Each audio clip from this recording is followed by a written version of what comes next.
여러분, 할리우드에서 악녀 혹은 기괴한 캐릭터라고 하면 누가 떠오르시나요? 아마 많은 분이 새하얀 얼굴에 기묘한 카리스마를 뿜어내던 그녀를 떠올리실 겁니다. 하지만 우리가 스크린에서 마주했던 그 도도하고 압도적인 악녀의 미소 뒤에 온몸을 조여오는 물리적인 고통과 가학적인 학대, 그리고 자살 시도까지 해야 했던 한 인간의 처절한 잔혹사가 숨겨져 있었다는 걸 아는 분은 많지 않습니다. 오늘 이야기할 주인공은 할리우드 최초로 3대에 걸쳐 오스카를 수상한 가족이라는 전무후무한 대기록을 세운 불멸의 명가 출신이지만 그 눈부신 왕관의 무게 때문에 평생을 잔혹한 운명과 싸워야 했던 배우이자 감독 안젤리카 휴스턴의 이야기입니다. 아버지 존 휴스턴은 아카데미상을 수상한 전설적인 영화 감독이자 배우로 말타의 매와 시에라 마드레의 보물 같은 명작으로 유명합니다. 할아버지 월터 휴스턴은 아카데미상을 수상한 캐나다 배우였습니다. 아무도 나를 원하지 않았어. 그저 거장 감독의 딸, 그리고 잭 니콜슨의 여자친구일 뿐이라며 내 재능을 비웃었지. 모두가 그녀를 향해 재능 없는 낙하산이라 손가락질할 때 속으로 피눈물을 흘리며 단 한 문장을 되뇌었습니다. 두고 보자고. 내가 어떤 사람인지 똑똑히 보여줄 테니까. 도대체 그녀의 삶에 어떤 비극이 도사리고 있었기에 할리우드 최고의 로열 패밀리에서 고독의 여왕이 되어야 했을까요? 지금부터 영화보다 더 영화 같은 안젤리카 휴스턴의 진짜 잔혹사 속으로 여러분을 초대합니다. 좋아요 한 번만 부탁드립니다. 구독까지는 저의 욕심이라고 생각합니다. 감사합니다. 안젤리카 휴스턴은 1951년 7월 8일 로스앤젤레스의 병원에서 태어났습니다. 그녀의 탄생은 시작부터 지극히 영화적이었죠. 당시 그녀의 아버지인 존 휴스턴 감독은 아프리카 우간다에서 영화 아프리카 여왕을 촬영 중이었는데요. 딸의 탄생 소식을 맨발의 전령이 정글 속을 이틀 동안 달려가 전달했다고 합니다. 할리우드 최고의 파워를 가진 거장 아버지와 세기의 미모를 자랑하던 발레리나 출신의 어머니 에리카 리키 소마입니다. 겉보기에는 완벽한 축복 속의 탄생 같았지만 실상은 전혀 달랐죠. 아버지는 영화 촬영을 핑계로 대부분을 해외에서 보냈고 유년 시절의 안젤리카는 아일랜드의 쓸쓸한 시골 대저택에 오빠와 함께 방임된 채 자라났습니다. 이웃도 친구도 없는 외딴 저택에서 홈스쿨링을 받으며 그녀가 느낀 감정은 오직 지독한 고독뿐이었죠. 더욱이 그녀의 가족사는 평범함과는 거리가 멀었습니다. 부모님의 끊임없는 외도와 복잡한 결혼 생활 때문에 아버지가 여배우와의 불륜관계에서 낳은 이복 남동생 데니 휴스턴, 그리고 어머니가 불륜을 통해 낳은 이복 여동생 알레그라까지 복잡하게 뒤엉킨 혈연 속에서 안젤리카는 늘 마음 둘 곳을 찾지 못해 헤맸습니다. 17살에는 집을 방문했던 미남 배우 제임스 폭스와 만나면서 첫사랑을 느꼈지만 이미 연인이 있던 그에게 잔인한 첫 실연의 상처를 입기도 했죠. 하지만 진짜 비극은 그녀가 음악에 데뷔하던 순간 찾아왔습니다. 원래 안젤리카는 프랑코 제피렐리 감독의 영화 로미오와 줄리엣의 줄리엣 역을 준비하며 배우의 꿈을 키우고 있었습니다. 하지만 아버지는 그녀의 의사를 무시한 채 자신이 연출하는 시대극 사랑과 죽음의 산책의 딸을 강제로 캐스팅해버립니다. 준비되지 않은 상태에서 아버지와 함께 일하는 촬영장은 지옥과 같았습니다. 안젤리카는 대사를 외우는 것조차 힘들어했고 아버지는 촬영장에서 딸에게 불같이 화를 내며 몰아붙였습니다. 결과는 처참하긴 쫄딱 망했고 평단은 감독의 딸이라는 이유만으로 주연을 꿰찼다며 외모와 연기력을 향해 가혹하고 잔인한 비난을 쏟아부었습니다. 그리고 그 참혹한 실패의 상처가 채 가시기도 전 안젤리카를 지탱하던 유일한 기둥이었던 어머니가 프랑스에서 39살이라는 젊은 나이에 갑작스러운 교통사고로 세상을 떠나게 됩니다. 18살의 안젤리카는 데뷔작의 참패와 어머니의 요절이라는 감당할 수 없는 슬픔을 안고 런던을 탈출하듯 뉴욕으로 떠났습니다. 연기와 완전히 담을 쌓고 뉴욕으로 온 안젤리카에게 새로운 기회가 찾아옵니다. 부모님의 친구이자 전설적인 보급 편집장이었던 다이애나 브릴랜드의 제안으로 모델의 길을 걷게 된 것이죠. 브릴랜드는 안젤리카의 강렬하고 독특한 이목구비와 위압적인 존재감을 사랑했고 그녀가 모델에서 당대를 대표하는 뮤즈로 거듭나는 데 도움이 되었습니다. 특히 1969년 10월 전설적인 사진작가 리처드 아베돈과 함께 아일랜드 시골을 배경으로 촬영한 보그 화보는 패션계에 큰 충격을 주었습니다. 자유로우면서도 신비로운 집시 룩의 탄생을 알린 역사적인 순간이었죠. 그녀는 시작부터 남들이 보지 못하는 어두운 아름다움과 깊은 내면을 지닌 예술가였던 겁니다. 이후 그녀는 디자이너 홀스턴의 전설적인 뮤즈 군단인 홀스터네츠의 핵심 멤버로 활약하며 전 세계 런웨이를 지배했습니다. 하지만 런웨이의 화려한 스포트라이트 뒤에는 칠흑 같은 어둠이 그녀를 옥죄고 있었습니다. 안젤리카는 어머니의 갑작스러운 죽음으로 슬픔과 자신을 인정해줄 부모 같은 존재를 찾고 있었기 때문에 24살 연상이었던 사진작가 밥 리처드슨과 동거를 시작합니다. 알제리카는 리처드슨의 모델이자 예술적 뮤즈가 되었고, 밥 리처드슨은 뛰어난 감각을 지닌 천재 패션 사진작가였습니다. 하지만 심각한 조울증과 조현병을 앓고 있는 인물이었죠. 리처드슨은 안젤리카를 향해 병적인 폭언과 무시를 일삼으며 가학적인 정서적 학대를 가했으며 신체적 폭력까지 수반되어 그녀의 영혼을 처참하게 파괴했습니다. 매일같이 반복되는 그의 폭언과 무시, 너는 아무 가치도 없는 존재라는 가스라이팅 속에서 안젤리카의 영혼은 서서히 죽어갔습니다. 이 잔인한 학대에 지쳐 정서적으로 완전히 붕괴된 안젤리카는 결국 극단적인 선택을 합니다. 뉴욕 첼시 호텔 욕실에서 자신의 손목을 긋는 끔찍한 선택을 하고 맙니다. 이때 그녀가 절규하며 던진 한마디는 듣는 이의 가슴을 미어지게 만듭니다. 이렇게 하면 이제 나를 사랑해 줄까? 라고 비통하게 절규할 정도로 깊은 상처를 안고 사랑을 갈구하고 있었습니다. 지독한 가학적 사랑의 굴레 속에서 자살 시도까지 해야 했던 20대 초반의 안젤리카 휴스턴. 그녀는 결국 1973년 밥 리처드슨과 마침내 완전히 결별하며 그 가혹했던 뉴욕 생활의 마침표를 찍게 됩니다. 하지만 LA로 도망쳐온 그녀를 기다리고 있었던 것은 할리우드 역사상 가장 뜨겁고도 가장 잔인한 로맨스의 시작이었습니다. 밥 리처드슨과 헤어진 지 한 달 만인 1973년 4월, 안젤리카는 잭 니콜슨의 36번째 생일 파티에 참석하게 됩니다. 안젤리카는 1969년 영화 이지 라이더에서 잭 니콜슨의 반항적인 카리스마에 완전히 매료되어 혼자 영화관을 다시 찾을 정도로 열렬한 팬이었습니다.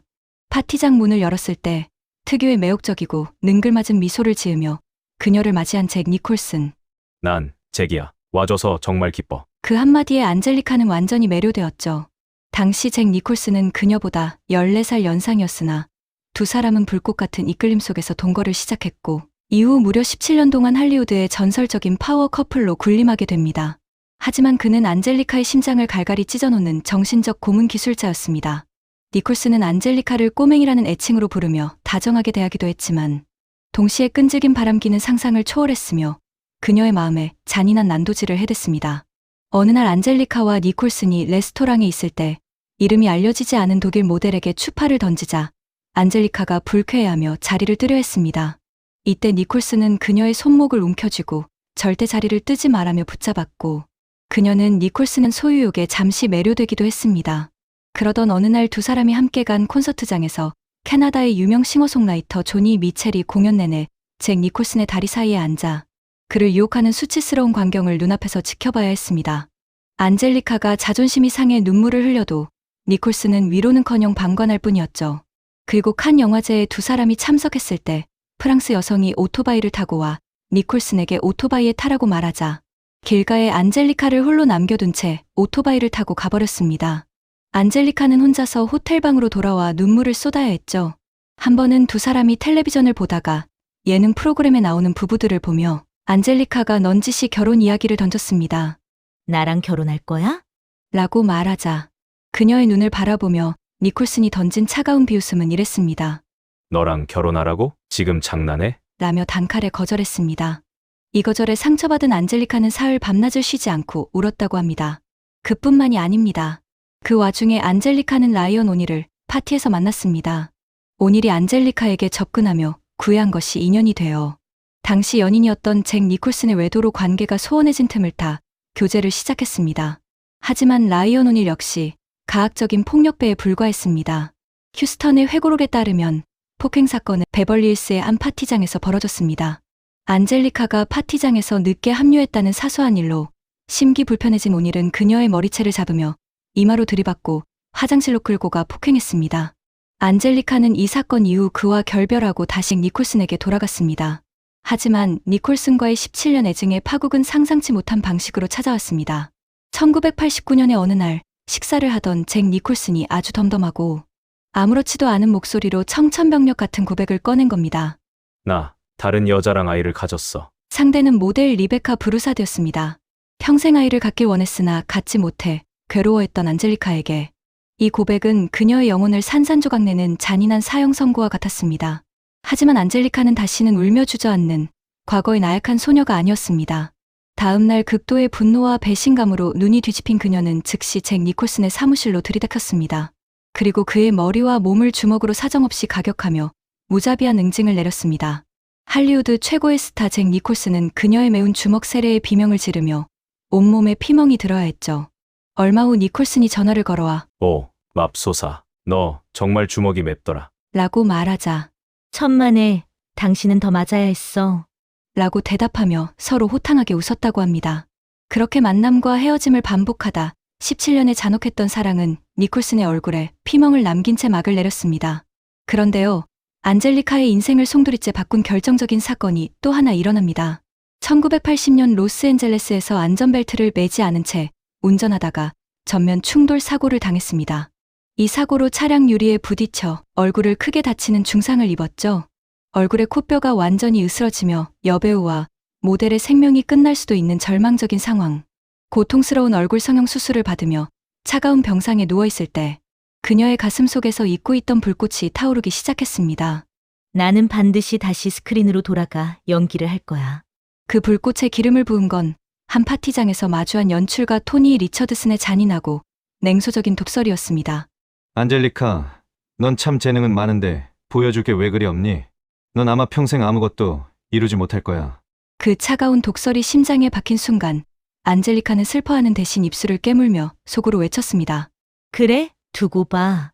이 독설이 오히려 그녀에게 독립적인 삶과 본격적인 연기자로서의 전환점이 되었습니다. 그리고 이를 악물고 재기에 나선 그녀에게 마침내 기회가 옵니다.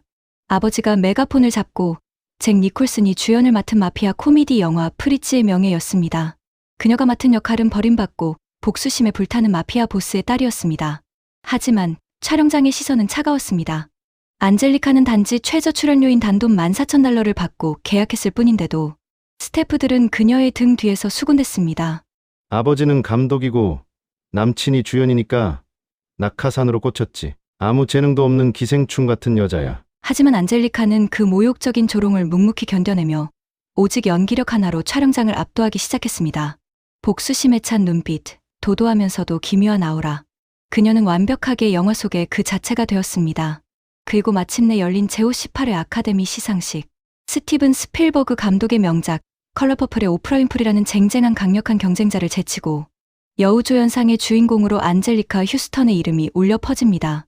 할리우드 역사상 전무후무한 3대째 오스카 수상이라는 기적이 완성되는 순간이었습니다. 낙하산이라는 세상의 편견을 향해 오직 실력으로 완벽한 한 방을 날린 겁니다. 오스카 수상 이후 휴스턴은 할리우드에서 그 누구도 대체할 수 없는 독보적인 고딩미학의 거장으로 자리 잡았습니다. 1990년 적들, 러브스토리와 1991년 그리프터스로 아카데미상 후보에 2번 올랐습니다. 특히 영화 더 위치스와 영화 아담스 패밀리는 그녀가 아니면 불가능한 전설적인 악력 캐릭터들이었죠. 하지만 이 완벽하고 아름다운 마녀들의 모습 뒤에 촬영마다 겪어야 했던 가학적이고 처절한 신체적 고통이 숨겨져 있었다는 사실을 아시나요? 우선 더 위치스의 추악한 마녀를 연기하기 위해 안젤리카는 머리에 주름진 대머리 독수리 형상의 실리콘 가면과 온갖 보형물을 붙이는 특수 분장을 무려 6시간 동안 받아야 했습니다. 촬영이 끝나면 지워내는 데만 또 몇 시간이 걸리는 끔찍한 고역이었죠. 하지만 영화 아담스 패밀리에서는 한술 더 뜨는 신체적 고문이 가해졌습니다.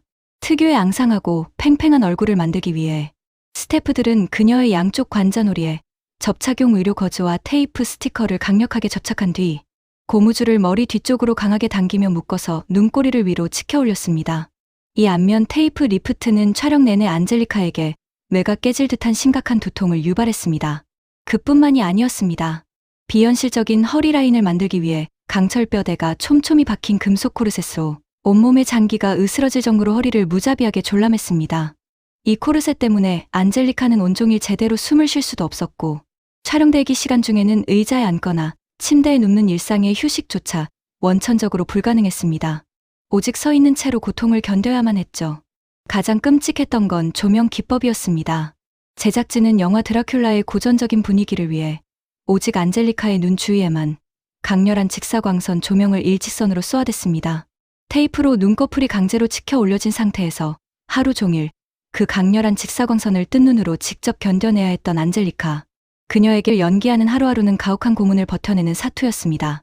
하지만 그녀가 위대한 예술가인 이유는 이러한 신체적 제약을 탓하는 대신 도리어 움직임을 극도로 최소화하며 허리를 움직일 수 없으니 온몸을 한 번에 우아하게 회전시켰고 손가락 끝과 눈썹의 미세한 움직임만으로 캐릭터의 카리스마를 완성해낸 것이죠. 이 위대한 탄생 뒤에 얼마나 내친 도끼가 있었는지 촬영이 모두 종료된 마지막 날 밤, 안젤리카는 자신을 괴롭혔던 모든 도구들을 모아 타오르는 커다란 모닥불 속에 던져버리며 화형식을 치렀습니다.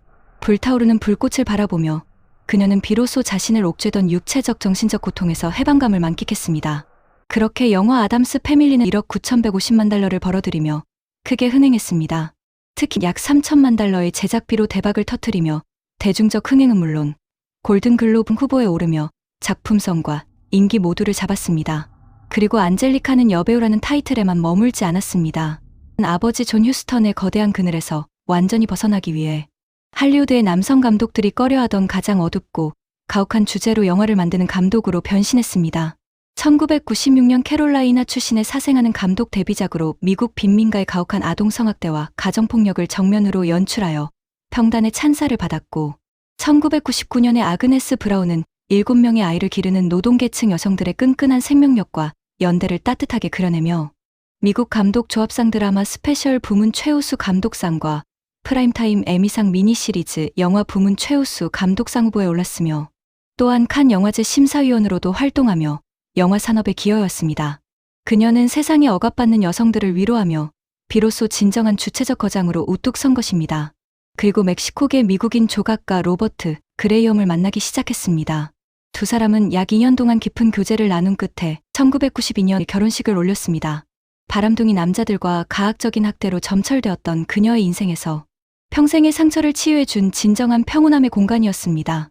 안젤리카는 아이를 갖기 위해 여러 차례 간절히 노력했으나 안타깝게도 두 사람 사이에 자녀는 생기지 않았습니다. 그러나 2008년 결혼 16년 만에 안타깝게도 로버트는 희귀 혈액질환으로 세상을 떠났습니다. 로버트와의 결혼 생활은 안젤리카의 삶에서 가장 따뜻하고 거짓 없는 사랑의 서사로 기록되어 있습니다. 하지만 안젤리카의 시련은 여기서 멈추지 않았습니다. 2019년 갑작스러운 암진단을 받고 소리 없이 외로운 투병 생활을 견뎌야 했습니다. 주변의 그 누구에게도 알리지 않은 채 철저히 비밀리에 병마와 싸워 마침내 4년 만에 건강하게 살아남았다는 놀라운 소식을 전했습니다. 그런데 70대의 노년이 된 그녀에게 아주 기묘하고 따뜻한 전화 한 통이 걸려옵니다. 2025년 초 로스앤젤레스의 대형 산불이 발생해 도시가 대피소동으로 아수라장이 되었을 때였습니다. 과거 자신에게 그토록 모진 상처와 외도의 고통을 남겼던 연인, 80대의 고령이 된 잭 니콜슨이었습니다. 안젤리카, 산불이 너무 심해. 위험하니까 어서 우리 집으로 와서 피해 있어. 거친 숨을 몰아쉬며 오직 그녀의 안전만을 걱정하는 잭 니콜슨의 목소리. 안젤리카는 훗날 이 순간을 회상하며 가슴이 아플 정도로 너무나 다정하고 달콤한 전화였다라고 고백했습니다. 평생을 싸우고 배신하고 상처 주던 두 사람의 애증이 흐르는 세월의 불길 속에서 비로소 가장 따뜻하고 아름다운 연대로 승화되는 감동적인 화해의 순간이었습니다. 그녀는 동물보호 운동가로 BBC 아가사 크리스티 드라마의 주연 배우로 또 여전히 독보적인 카리스마를 뿜어내는 할리우드의 지배자로 우리 곁에 서 있습니다. 안젤리카 휴스턴의 삶은 할리우드 왕조라는 화려한 껍데기에 가려진 수많은 비극과 사랑의 배신을 견뎌내고 오직 실력 하나로 자신의 존재를 전 세계에 증명해낸 위대한 투쟁의 연속이었습니다. 그녀가 빚어낸 찬란한 악녀들의 초상은 단순한 연출의 결과가 아니라 삶의 가혹한 지옥불을 직접 통과하며 획득한 가장 완벽하고 위험 있는 영혼의 얼굴이었던 겁니다. 만약 그녀를 향해 세상이 다시 한번 너는 아무것도 못할 거다라고 조롱한다면 그녀는 다시 한번 트로피를 거머쥔 채 우리를 향해 도도하게 웃으며 이렇게 외칠 것입니다. 내가 어떻게 해내는지 똑똑히 두고 봐. 그녀는 삶을 너무 심각하게 받아들이지 않고 유머와 여유에 집중해야 한다는 것을 배웠다고 언급했습니다. 안젤리카 휴스턴은 2026년 현재 75세로 캘리포니아 네바다 산맥 근처에 있는 120에이커의 소박한 목장의 저택에서 승마 애호가이자 정원을 가꾸고 산의 경치를 감상하며 지역 야생 당나귀를 돌보는 데 시간을 보냅니다. 안젤리카 휴스턴의 건강과 평안하시기를 기원합니다. 오늘 준비한 이야기는 여기까지입니다. 시청해주셔서 감사합니다.